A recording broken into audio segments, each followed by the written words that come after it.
Hello, everybody. Joe here from Psychedelics Today. Welcome back. I'm recording this in Breckenridge, Colorado. Beautiful evening here. On the show today, we have Shane Lemaster. Shane has probably been on the show the most out of any other guest. This is his third or fourth visit back, and it's really great to talk to him again. We ran into each other maybe a month or two ago in Fort Collins when I was giving a harm reduction talk at the Psychedelic Club of Fort Collins.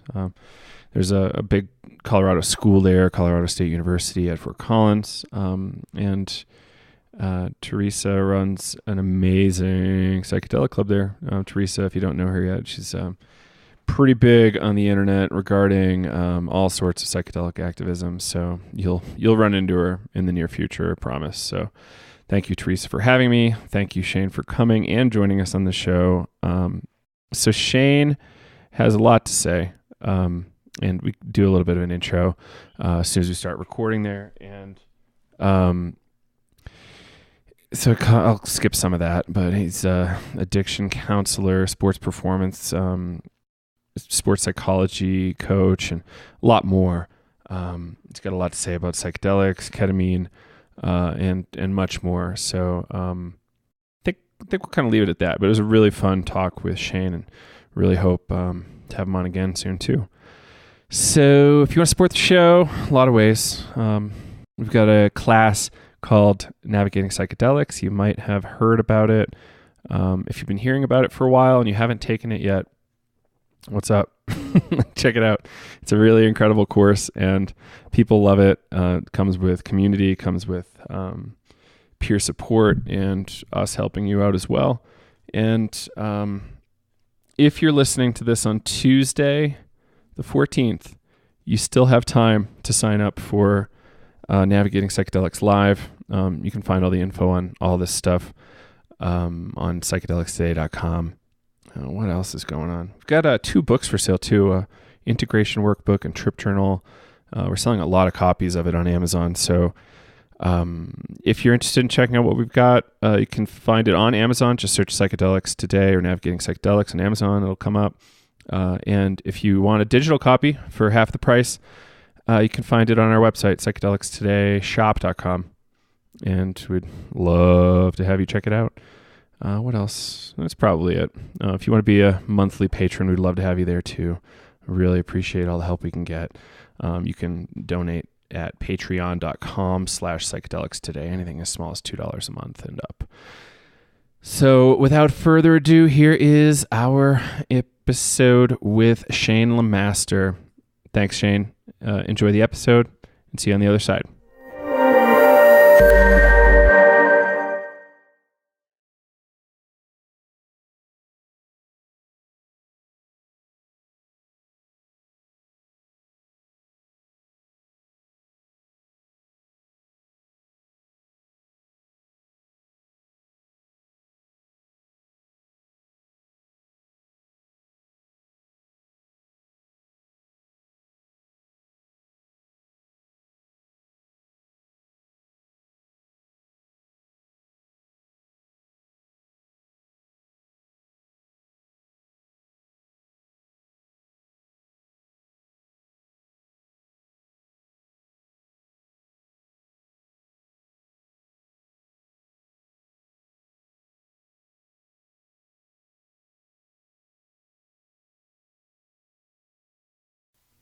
Hello, everybody. Welcome back to Psychedelics Today. Today on the show, we have Shane Lemaster, licensed addiction counselor and certified mental performance consultant. And Shane, what were the other things you get into? General psychotherapy and what else?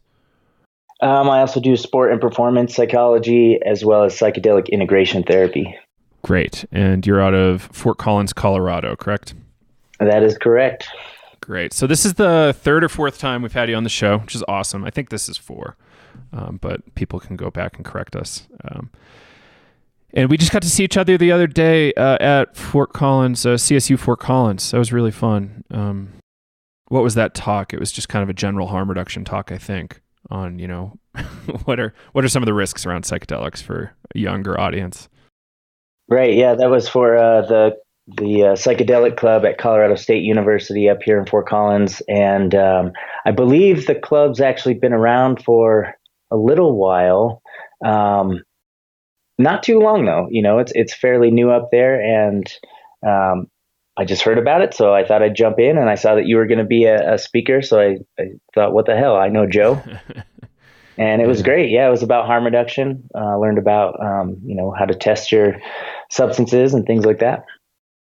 Yeah, it's always fun to talk to a group like that. So Shane, one of the last times we had you on the show, we talked a little bit about a really wild ketamine story you had shared with us. And it sounds like you're going to be trying to focus on ketamine kind of long term, given you have kind of one of the top ketamine experts in the country living in your town, Scott Shannon. Can you talk a little bit about the PhD program that you're trying to enter or do? Yeah, so I just got accepted to the PhD program in social work at Colorado State University, and I'll be starting that in the fall. I had been pursuing a PhD or acceptance into a PhD program in psychology at Colorado State for the last 4 or 5 years, and just could not make the stars align for myself. So thought I'd try a different route. I had a professor kind of encourage me to go the social work route. And the more I looked into social work, the more I realized that social work and psychology really just kind of, they go hand in hand and they really line up. And social work takes a much broader perspective, which I really love. I've been doing mental health work one-on-one and in small groups for the last 10 or so years. And I do, I don't want to sound braggadocious or anything, but I do good work. I feel like my clients really benefit, and that's the feedback that I get. And I have found a really good skill set in doing this on a micro level. And when I found social work, I kind of felt this pull to take it now to a macro level and really start making impacts with people in the mental health fields on a larger scale, like legislative scales or policy reform or budget allocation and suggestions for that, including like research. And social work, if I can describe it for your audience, the way I describe it and the way I've understood it so far, and I'm still brand new, like I haven't even started the program yet. I'm sure my ideas about social work will change. But right now I think of the field of social work almost like a giant stadium where the Olympic sports are played. Social work is the stadium. And then each individual field of discipline like chemistry, psychology, philosophy, all of these are individual sports that are played on that field. And so social work is really an integrative approach, taking from every single discipline that we can find useful to come to a greater holistic understanding of an issue on a societal level. And I really love that idea. And you mentioned Scott Shannon up here with his Wholeness Center and his ketamine work. He is on the forefront with publication in this area. And for me, it's not really a long-term goal to stick with ketamine, but sort of a medium-term goal because it is because of its legal status currently. I feel I would have to go through less hoops and less red tape in order to get, a study approved for my dissertation. So if my larger goal in my career is to be a psychedelic researcher and a psychedelic assisted therapist, this is definitely a good route to getting there. Ketamine is not where I'm going to stop though. That's where I want to do my dissertation because of its availability and its profound effectiveness. But once hopefully we get this vote passed in Denver and psilocybin mushrooms become legal next week or whatever, and or decriminalized, and then we can start expanding as these substances get more legal. I would like to expand my own research into LSD research when that opens back up, psilocybin research when that opens back up. I have a high affinity for discovering and exploring consciousness through a variety of substances that unfortunately right now are prohibited. So for my dissertation, I'm hoping to have a little social work spin on it, but pursue something in the realm of ketamine-assisted psychotherapies, maybe coupled with neurofeedback and try and put a social work spin on it. Yeah, that's awesome. And will you be at CSU or was it a different school? Okay. Yeah, I'll be at CSU in Fort Collins. I will also, I just secured a research assistantship there too. So I'll be working on campus as well, doing research for the social work research department. And will you keep MindOps, your company, going? Yeah, absolutely. For the listeners out there who haven't heard my other podcast, I do own and operate a private practice. You can find us at mindops.com, www.mind-ops.com. And we have, private sessions. So I can do individuals, small groups, large groups. I can do corporate. I can do, I've worked with veterans. And like I said at the beginning, those specialties out there, if anybody has any mental health issues up in this area, we do have that available as well. And then we kicked off our podcast, which is affiliated with MindOps. We kicked that off last July. So it's almost been a year, and that's been going really, really well. It's called Conversations with the Mind. And for your listeners, they can find it on almost every platform. It's free. It doesn't cost anything. And we just have really interesting dialogues with a wide range of people that I find interesting, and I find their mindset interesting. Sort of with the idea that I want to bring people's personal experience to the table, so we can all learn from it. Sort of like a Akashic records on record through a podcast. We talk about everything from psychedelics to martial arts to trauma to overcoming trauma to all sorts of things, man. We dig into consciousness in every way that we can. Yeah, this is awesome. You've got a lot of people here. Scott Shannon, Raphael, Courtney King. This is great. It's quite the assortment of folks. Yeah, we just had a recording last weekend. Probably our most high profile person, Master Silvio Bering. He's my jiu-jitsu master. And for people out there listening who don't know jiu-jitsu that well, a master is equivalent to, well, he's done it for 53 years, and there's maybe only 15 other people in the entire world as high rank as he is with his understanding. So to be able to talk with an actual master and get him recorded was really cool and really an honor. And we're looking forward to more high profile people coming on the podcast. Yeah, that's the goal. I really should try to get higher profile folks more often.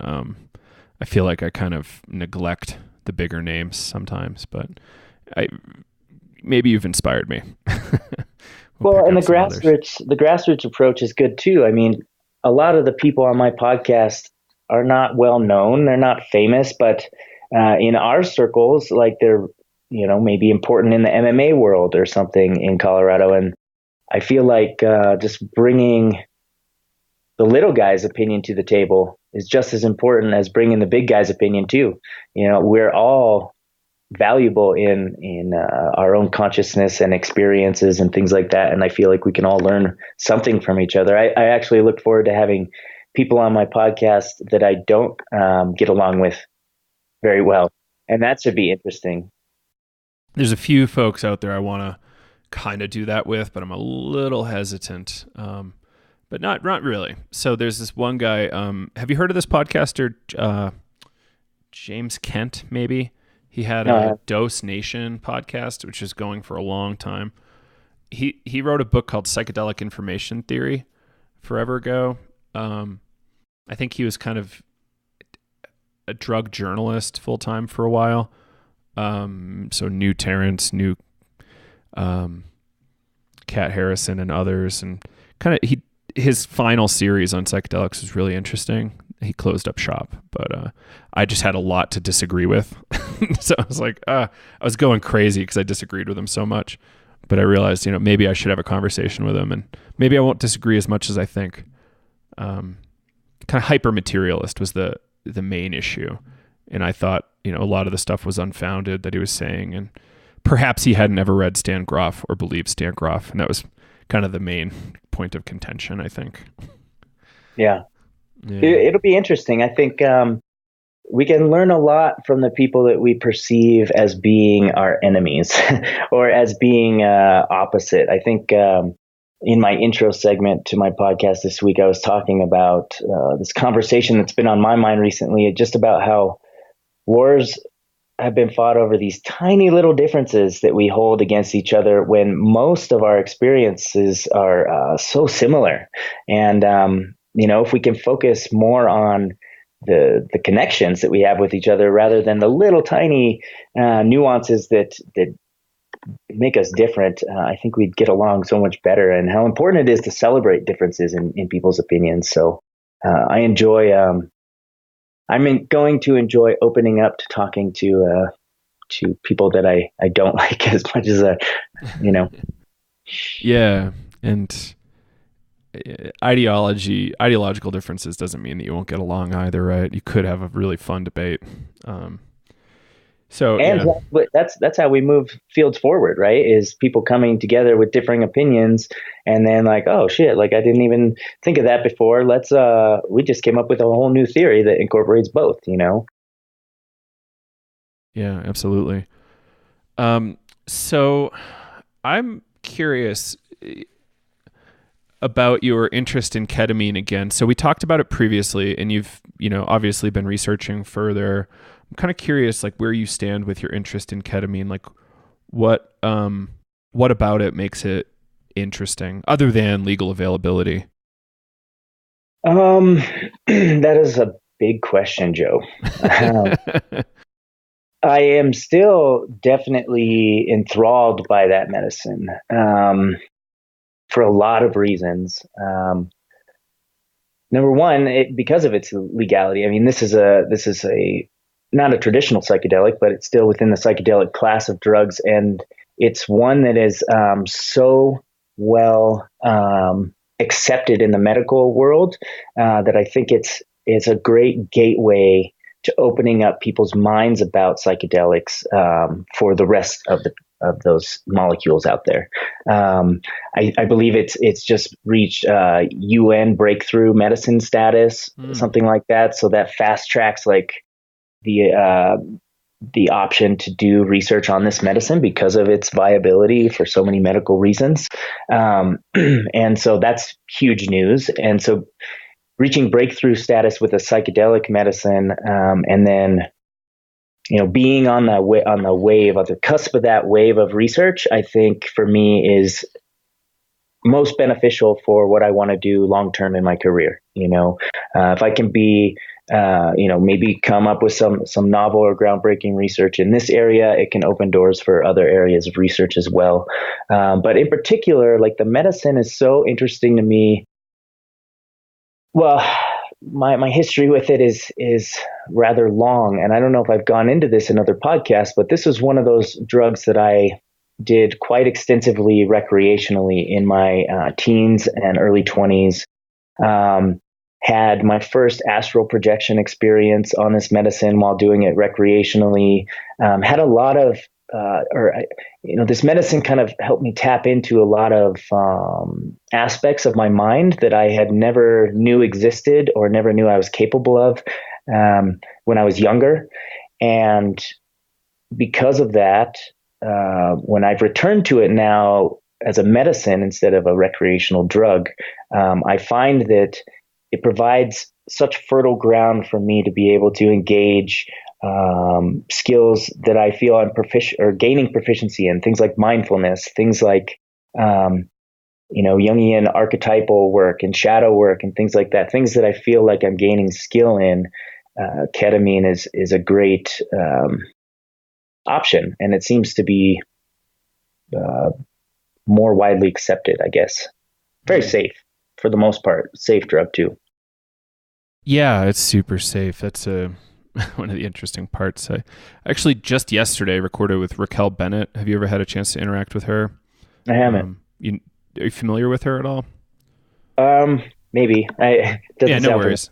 She runs the KRIA Institute in San Francisco. It's a big ketamine nonprofit or business. I don't know which one, but she's kind of a leader in ketamine thought. Scott and her, I think, talk a bit. was really interesting to get into her mindset on this drug, and her as a clinician saying like along the lines of recreational ketamine use I can't say is safe, which is good. It's like a good careful thing to say. I kind of started to extrapolate, like I've seen people at Red Rocks on ketamine, and here's the 3 reasons why I think it's not safe. And there's ways to mitigate risks, right? Like, you're going to hit your head, you could get taken advantage of, or you could get mortified. And I kind of don't know. Actually, here's a great question. So here, trauma from difficult experiences in a ketamine state. So what do you think, like, you could get traumatized even if you were just totally internal and nothing negative happened to you physically? Or even like psychologically, people weren't messing with you or anything? Like, I have a hard time with this question of like actual re-traumatization. Mm-hmm. That is an interesting question. And from what I've witnessed quite a few people have challenging experiences, or what other people would call bad trips. And oftentimes it does leave a bit of residual psychological impact, almost like a re-traumatization, a reliving of a past trauma, or even just being traumatized by seeing all the parts of yourself that you've denied for so long. Like, that can be, you're confronted with ego dissolution and the choice to take the blue pill or the red pill. Sometimes it feels like you don't have a choice in that. And for sure, that can feel like you've lost agency over what reality is. The question I think is important here is like, was that going to happen already? Like, or does the psychedelic catalyze that? I'm not sure. I think people can reach re-traumatization a lot of ways. People can be re-traumatized by touch, or re-traumatized by a noise, or re-traumatized by, a way someone takes advantage of them or something like that. So I think it's a very important question to explore. But I don't know, Right. That's a good question. Yeah. From what I've seen, like actually, so we'll back it up a little bit. I recorded a podcast the other day with an expert in cults, which is really cool. Matthew Remsky, check that one out. And he says there's a number of categories of cults, and psychotherapy cults are one of them. So like what did he call it? I forget his major term, like high contact, high pressure groups. Like, they make you do a lot of stuff, make you feel bad if you don't do it. And one of the things they do is sharing, and someone getting traumatized from sharing seemed like a really interesting thing. So like, what could you share that would traumatize you? I talked to a few people, and I've not seen that. I've only seen it be helpful for folks in group, though I think Kyle said he might have seen one negative situation pop up once. Well, think about this. Like, what if you did something terribly morally wrong? Like, God forbid, you accidentally murdered, or you accidentally killed somebody, with your car, and went through years of stigmatization after that, and finger pointing and things like that. And that could have been traumatic. And then you join this group where they say, you have to share about your past traumas. And then you bring up, I accidentally killed someone. And then now everyone in the group is shaming you, and it's a re-traumatization of something that you may have felt you have overcome, or rebuilt your way. I don't know. I see it. It's a possibility. I think it's a viable way, or a viable thing to look into and research. But at the same time, I feel like we get traumatized every single day by all sorts of things, and we can't avoid trauma. We shouldn't be trying to avoid trauma. We should be trying to take trauma as it comes, but use it for our advantage, instead of putting us down into a depression or something like that, or a panic state. We talk about that a lot on my podcast, because everybody's been through trauma of some kind, and we all have a choice if we want to, use the trauma for good, or continue to let it have power over us in a negative way. And it's just a matter of like, how do we find that path there? How do we get there? And I think psychedelics is one of those ways, you know. Oftentimes we don't even know what we're suppressing. We need some assistance to show us like, what are we avoiding in life, you know? And I think that psychedelics help with that a lot. But back to your question on ketamine too. One of the things I'm most interested in is like John Lilly's work back in the day, and really his terminology around being able to reprogram or metaprogram your human brain, and being able to do that. I mean, I have a background in sports psychology, and a lot of that is training your brain to work the most optimally in order to perform on any given day in a competition.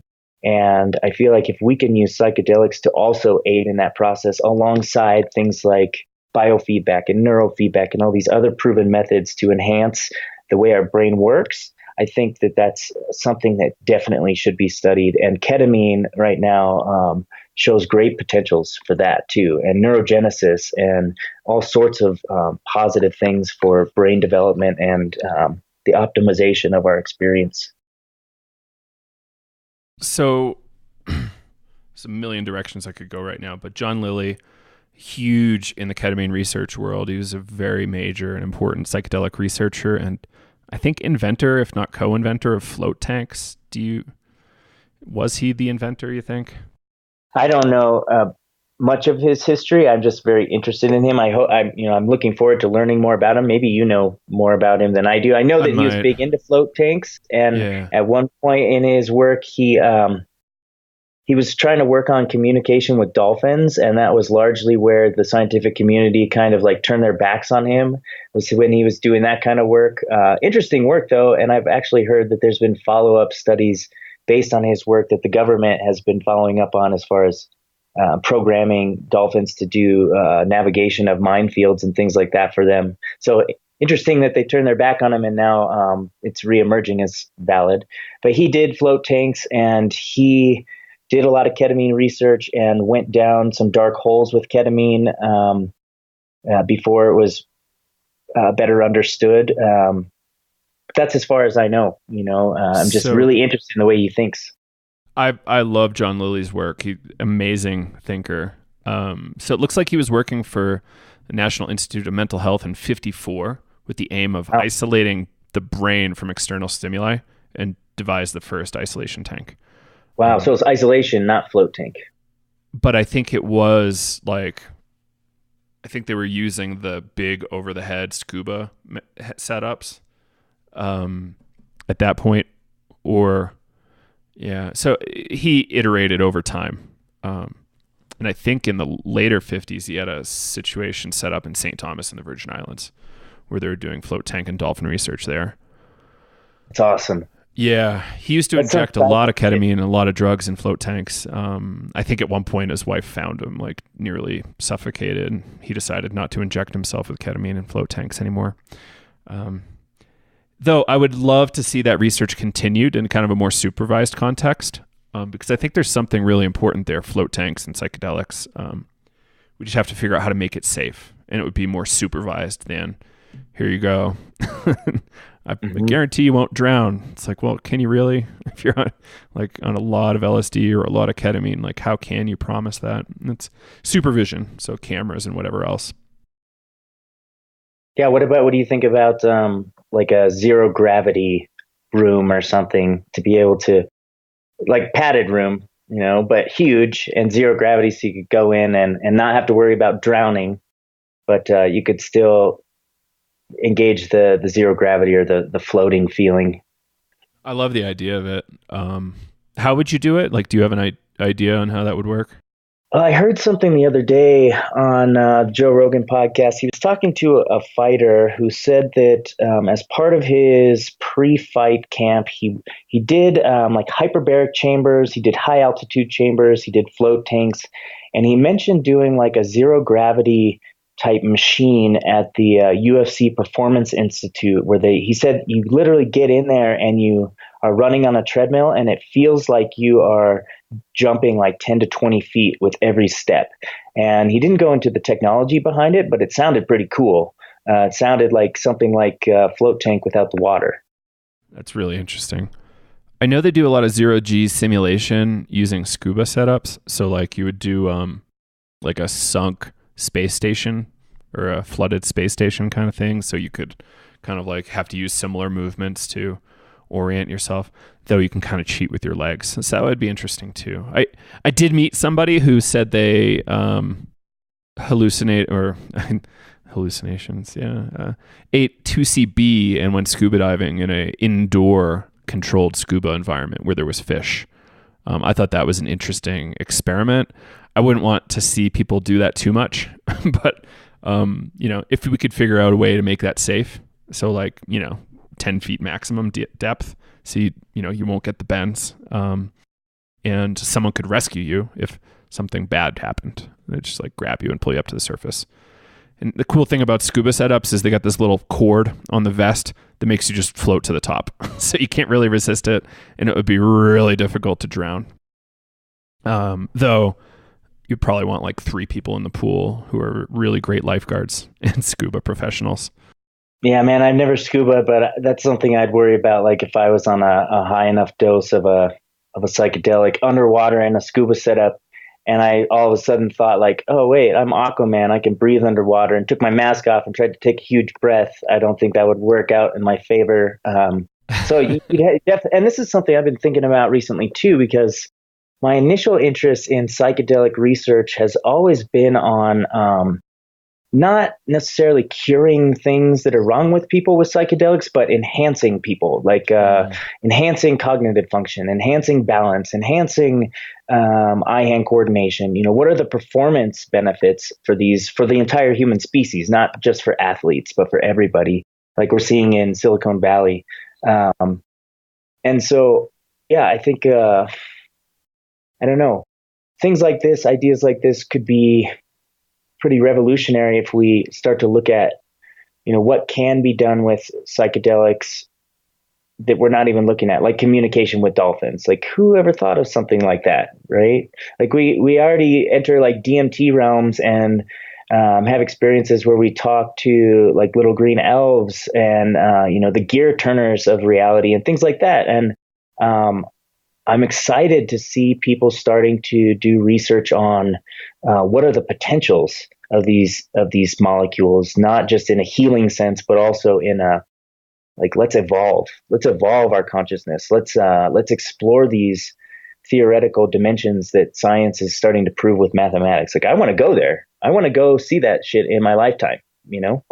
So this is where people like Leary and John Lilly become highly relevant, because they weren't necessarily talking about therapy. They were talking about, what is the extent to which we can push this apparatus we were given at birth. Like what can we communicate with that potentially is not human? All sorts of interesting questions that we can then try to look at. Maybe we don't try to answer all of them, but we at least kind of poke at them intellectually for a little bit.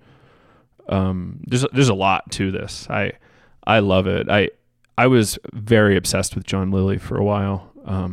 He clearly went crazy near the end of his life, kind of similar to Wilhelm Reich, kind of just like a little bit manic, not necessarily totally wrong, but perhaps believed in the extraterrestrials he was communicating with and the dolphin communication a little bit beyond what could have been validated elsewhere, or far beyond.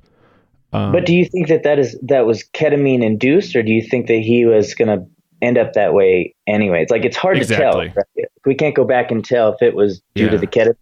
I mean, we're not going to know.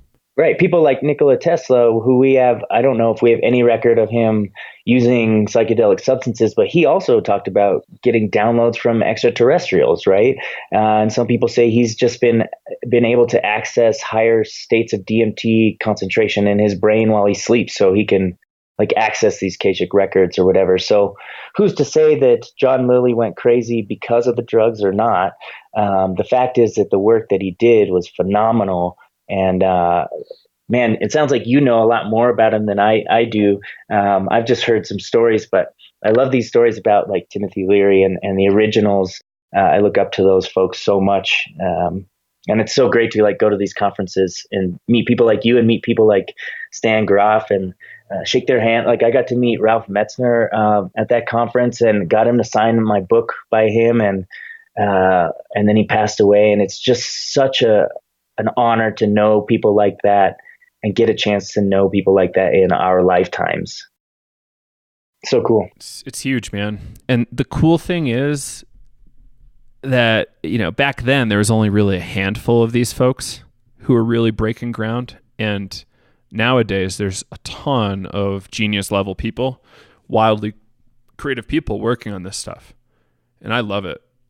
When I find somebody who's like creatively thinking about, what novel ways of doing therapy or just different experiments you could run, or, how to, like Andrew Gallimore, how can we prove the existence of entities, or can we? Or how could we make the idea a little less crazy sounding? Like those things are such an amazing find when you bump into those folks.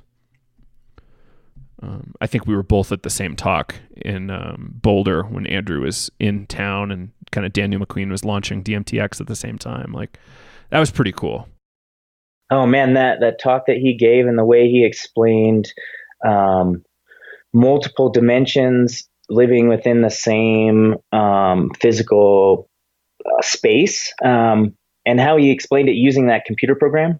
I forgot the name of the computer program, but it's something super basic where like these single bit creatures like are programmed to do a certain behavior, and then naturally they come together and like form these beautiful shapes. And not only that, but they start to extend out of 2 dimensions into like a 3-dimensional space, and just showing like how we might be able to bridge the gap and communicate with 4th and 5th and 6th dimensional entities that are in this space right now, but we're unable to perceive them currently. Right. And perhaps we'll be able to figure that out, which would be amazing. I can't wait. It's going to be a really fun idea. Yeah. So John Lilly, amazing. Robert Anton Wilson, have you read much of him yet? I haven't. I think, so he was good friends with Leary. They ran in similar circles. He was kind of just a guy with polio from the Bronx. So he became more bookish than a lot of his friends were. So he was reading, I want to say linguists, but I don't think that's the right word. People like Krzyzewski, who are doing some really interesting systems analysis on language and culture. And, he was doing that plus psychedelics, plus just reading a lot. And he had some great critiques and great books. He worked with Leary on this idea of what do you want to call it? 8 levels of consciousness or something, kind of mimicking the yogic levels of consciousness, mapping it to chakra systems and making the language a little more relevant to our age, but, going plus 20 years and using a lot of cyberculture language to make it sound more impressive, or I don't know, maybe Leary was a great salesman, so that's probably what he was doing. But it's just really, really fun intellectual stuff. He also wrote these books getting deep into conspiracy stuff, but almost as like a joke. So he wrote this comedy trilogy called the Illuminatus Trilogy about the Illuminati and all this stuff. And it was just so funny. Like there was a llama underneath Dealey Plaza when JFK was shot, and so we call him the Dealey Llama. So he's like way underground. So he had all this wordplay, psychedelic stuff into the storyline, and all sorts of different like splinter cell groups fighting for control. It was just so fun. If you get the chance and you have time for fiction, Illuminatus Trilogy is a great place to dig into Robert Anton Wilson. His other stuff is far more serious, but that's, just really fun. But yeah, pushing the organism. You were kind of mentioning like what is a human capable of? Maybe not everybody's meant to be, a jiu-jitsu person or a tai chi person or whatever, but you still have these inbound or innate abilities. Mm-hmm. And I don't know, it sounds like that's one of the things that really interests you. It's not just psychedelics, it's psychedelics, intersecting with opportunity and, potential amazing things. Like, is there anything beyond like a happy life or like performance that kind of comes up for you when you think about it? Yeah. I think psychedelics, my interest is not, I love psychedelics. They are so beautiful, so wonderful, so eye-opening. They're great. But my interest here is not so much psychedelics in and of themselves, but psychedelics as a means to access higher states of who we are anyway. Parts of ourselves that are hidden, parts of ourselves that have been forgotten. And what I think really sparked my interest in this line of questioning, I can remember it very clearly. Someone pointed me in the direction of a certain anthropologist, and I apologize, I don't have their name, but they did a long-term study on ancient cultures, ancient human beings, and found that, or postulated that back many, many millennia ago, tens, maybe even hundreds of thousands of years ago, human beings were at a different type of evolution, not necessarily like a lower level, but just different, maybe just as advanced, but in a different way. And he postulated that, we may have had up to like 350, 360 different senses as a human being. And, today we know the big five, right? Sight, sound, smell, touch, taste. And then there's some lesser known ones, but we're all familiar with like sense of time, like there's a name for that. Sense of location in space. There's a, proprioception, sense of music or whatever. There's these other senses out there, but I think we've only mapped maybe a couple dozen or named a couple dozen. So what really interests me is if this guy is correct, and who knows, it's fun to think about, but if he is correct and we used to have 300 some senses, I don't believe that we have we still have those abilities hidden within us. So maybe the old stories of walking on water or levitation or walking through walls or things like that, maybe those have some level of validity to them. Maybe these mystical feats were actually people being able to tap into some of these hidden senses or hidden abilities that we may have as human beings, and just realizing that they have this ability and then being able to use it. So I think we all have these capabilities, or I like to think that we do.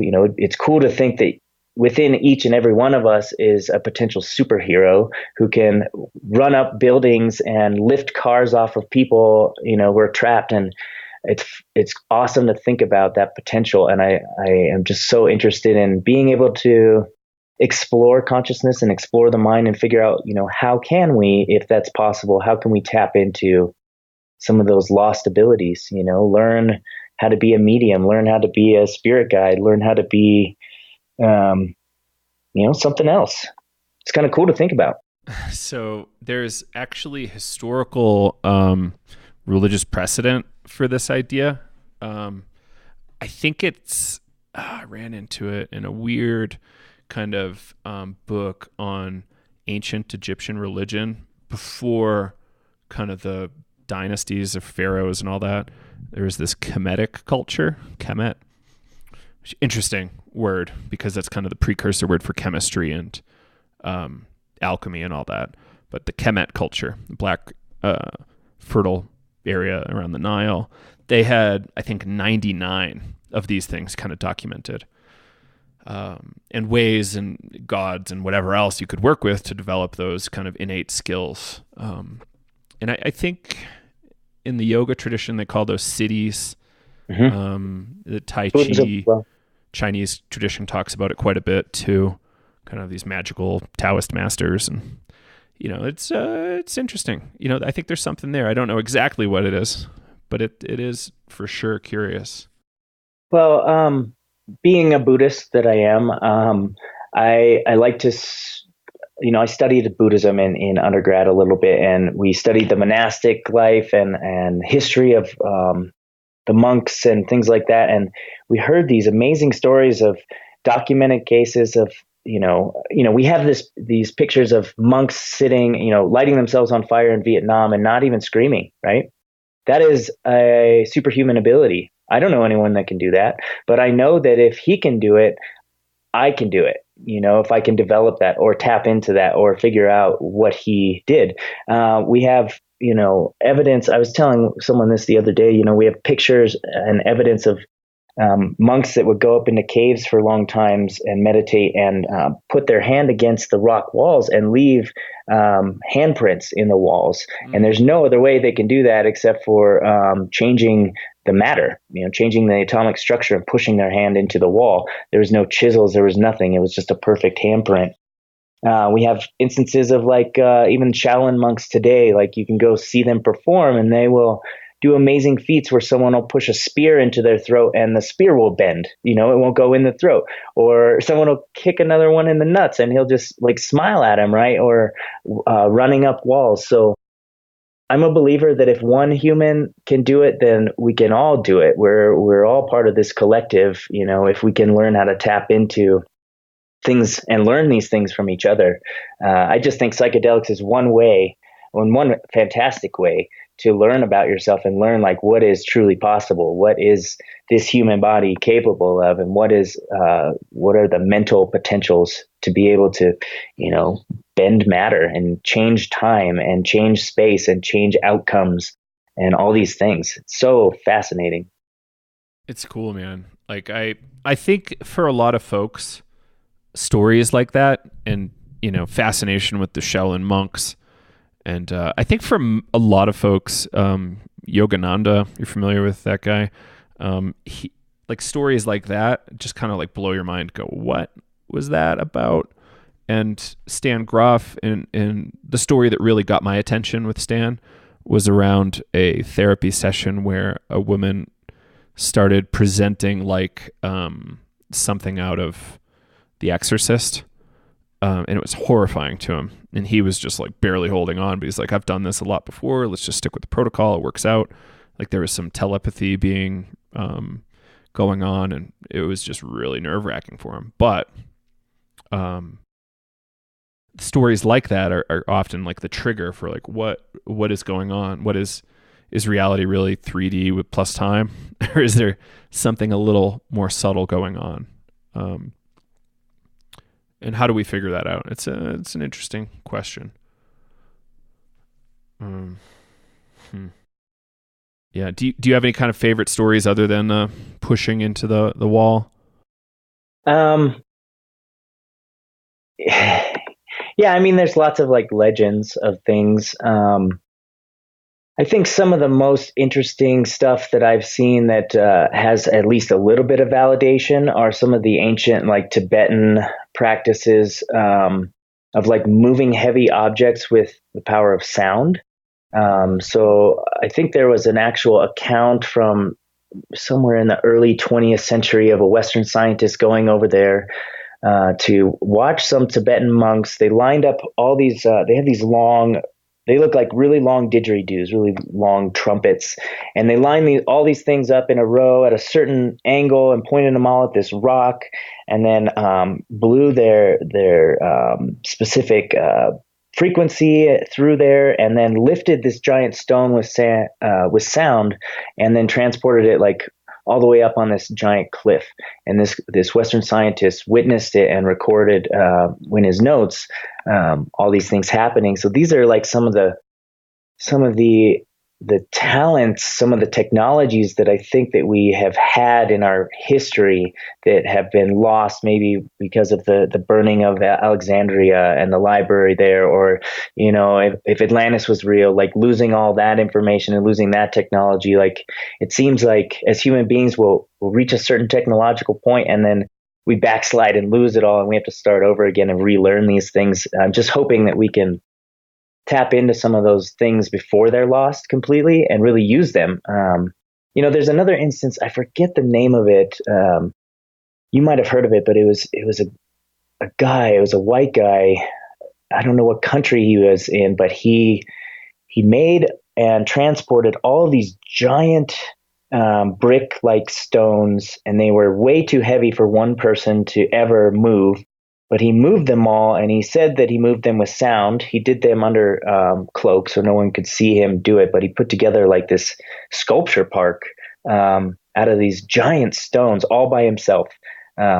So it's things like that kind of spark my interest and get me going down a rabbit hole of like what is possible, you know. And I know from my own experience with like microdosing and athletics, like I know for a fact that microdosing gives me a lot that adds to my performance, my understanding in the moment, and my mindfulness and my present moment awareness and all these things.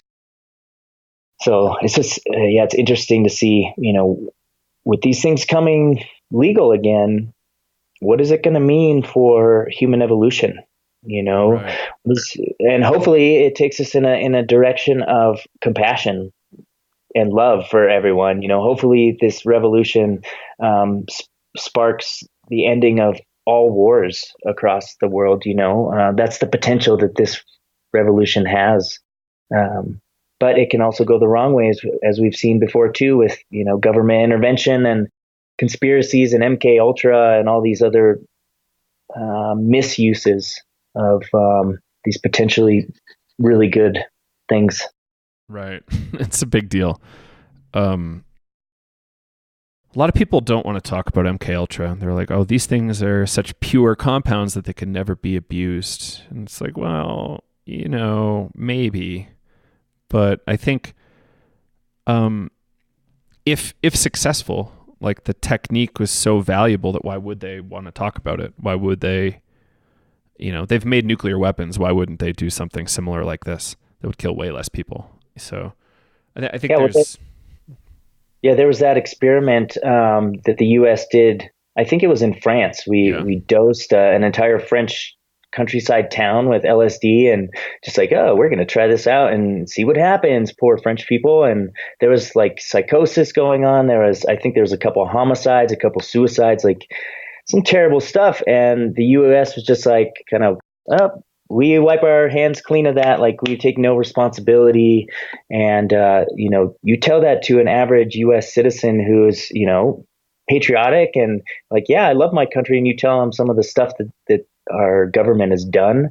Like it makes you want to question the entire system that we've been raised in, you know, which I think is a healthy thing to do. We should always be questioning every single day and changing our belief systems. Being stuck is, I think, the worst thing you can do. Leary and Robert Anton Wilson called belief systems BSs, which I thought was clever. And I think there's some value in that kind of language.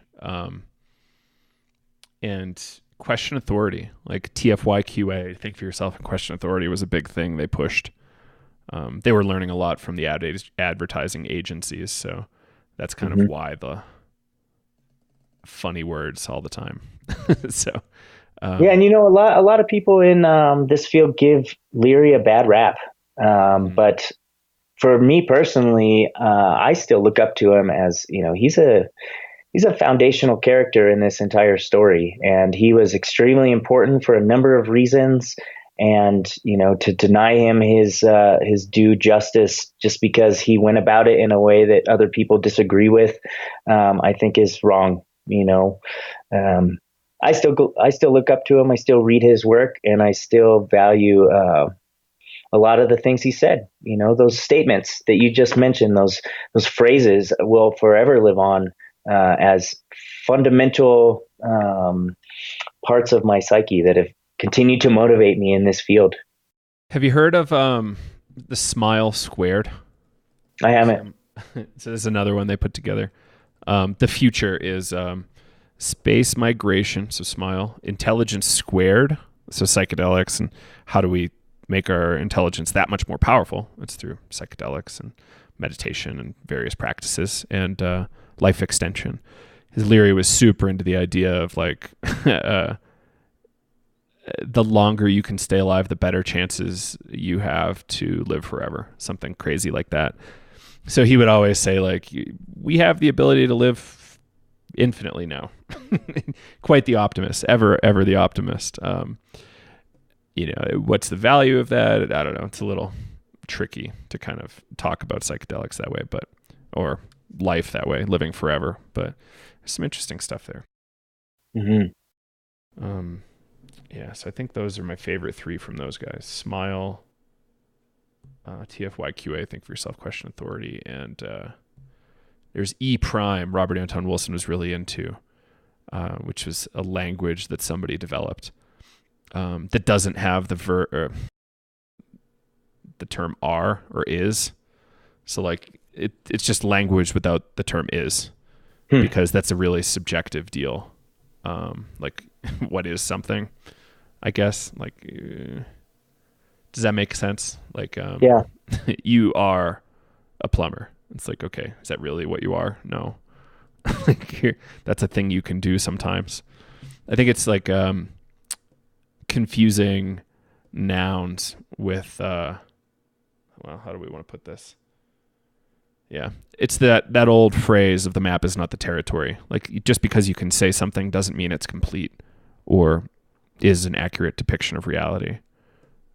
Right. It's almost like you're tricking your brain with language in order to make it think something different, hopefully something more productive. Exactly. Yes. And what's the other Leary phrase? The tune in, drop out.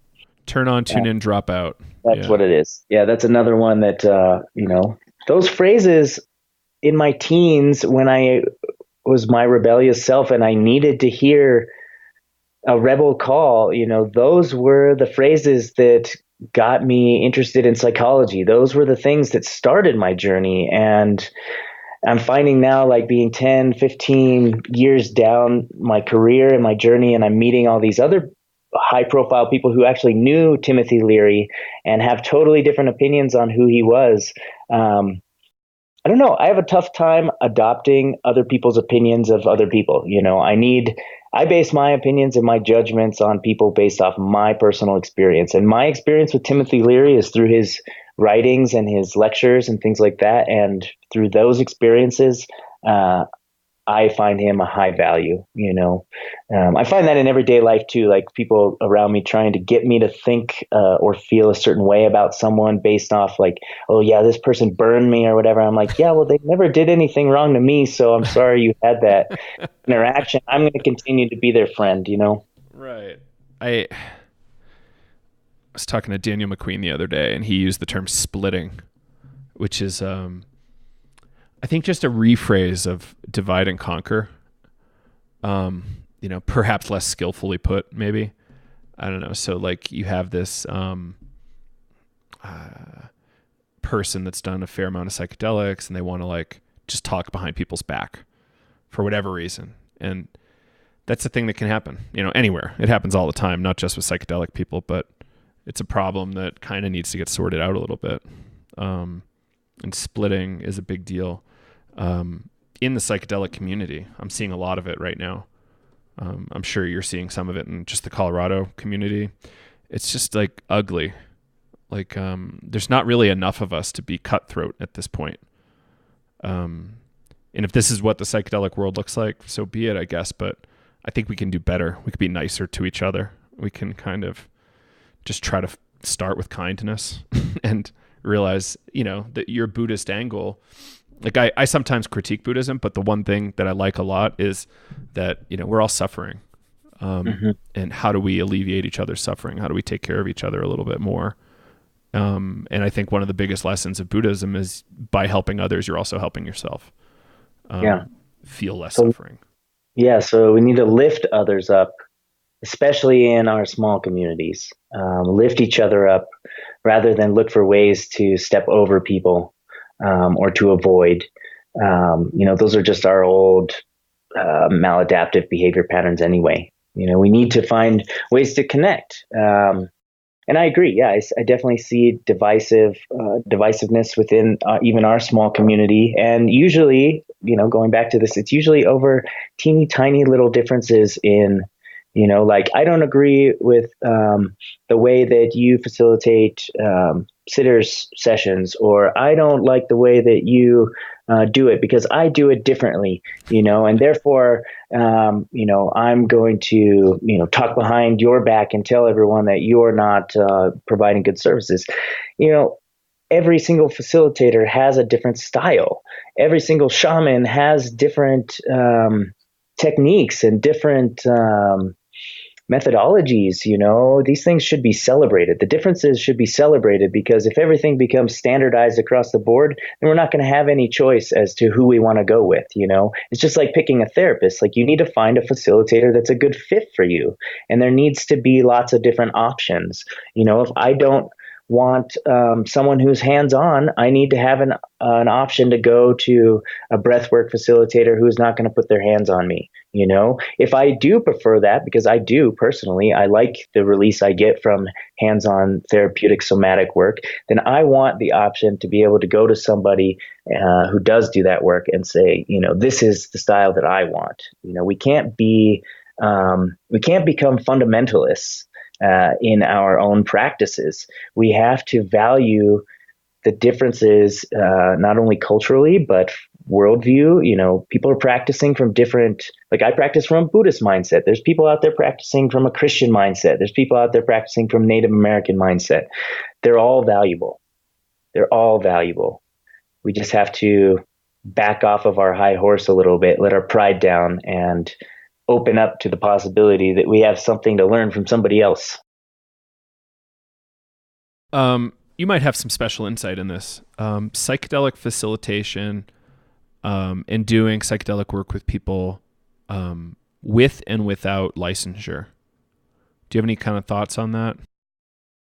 Well, right now there's currently no licensure for psychedelic work. The closest thing is the CIIS program in psychedelic assisted psychotherapy and research. There are some programs popping up recently. There's one popping up here in Fort Collins for MDMA facilitators put on by MAPS. It's going to train people in how to be facilitators under their model. I think those are popping up elsewhere as well. I just got word of a ketamine clinic in Denver that my friend Raphael works at that is opening up their doors to do training to become ketamine assisted therapists because it is legal and they can train people to do that. So there are opportunities out there like that, but no official licensure for it. I am a licensed addiction counselor. So the licensure committees, they determine what the scope of my practice is, so I only practice addiction counseling under my license, but I have multiple licenses. So I get to kind of bend the rules a little bit and be eclectic. As a general psychotherapist, I can facilitate psychedelic integration and things like that. So it's no problem. Yeah. Yeah, so the absolutely. license doesn't be any protection. So people out there who may think having a license will protect you, it does not. You're at more risk of having your license taken away, if you're doing illegal things. Right. There's a big discussion going on around like to get licensed or to not get licensed in the psychedelic world, because the establishment people are typically on the licensure board and could take away your license if they don't like what you're up to. And even with psychedelic integration work, that is potentially also a risk factor, though we haven't seen any cases yet of people losing licenses for that. But there have been plenty of people who have lost licenses for doing underground facilitation work. Good result or bad. So people with licenses should be careful. Yep. As should we all, because we're playing with some of the strongest compounds ever discovered, and we don't have a super long history of use with them. Mm-hmm. Yeah. Cool, man. We're at about an hour. Anything you kind of want to throw in before we wrap up? I just want to remind your audience that, they can reach out and contact me at my website, www.mindops.com, mind-ops.com. We have a YouTube page, the MindOps YouTube page, where we upload videos breaking down concepts that we talk about on my podcast, which is called Conversations with the Mind. So please check that out as well. Your listenership is much appreciated, and it's totally free. We are expanding to be able to upload our podcast onto YouTube soon. So I have a GoPro. I'm just waiting for one last part to come in, and then we can start doing that. That's really exciting. We're going to have some high-profile guests come on. I'm not going to name names because I don't want to jinx myself, but look forward to that. And yeah, just a lot of forward movement. And if anybody wants to reach out to me and discuss consciousness or discuss any of the ideas that I threw out for my future dissertation, please, I welcome any and all people who have opinions on it, because I only have one brain. So I welcome any and all opinions. And thank you, Joe, for having me on the show. I look forward to having you on mine here soon. Can't wait, Shane. So thanks, Shane. Shane Lemaster, everybody, check him out. It's good. It's a great podcast, and I think you all should check it out. Could be right up your alley. Okay, so thanks. Until next time. And there you have it, Shane Lemaster. Hope you guys enjoyed that episode. It was really fun for me. I think Shane had a good time, and I really hope to have Shane on again in the future. Definitely check out his work. He's got a lot of interesting stuff going on, and his podcast is really cool. I think we're targeted to be on his show in the near future, which is going to be really cool. So I think both Kyle and I might get our own episodes. So stay tuned and check out that stuff over there. He's interviewing a lot of really great psychedelic folks and people in the sports world as well. So a lot of good stuff. So only ask here, please take a moment. It'll take 1 minute. Leave a review on iTunes. Just pop into iTunes or pop into Facebook, find Psychedelics Today. Just leave a review. It would mean the world to us, and it would help us quite a bit. So thank you all for tuning in, and we'll see you on the next episode. This is Joe Moore signing off. Bye.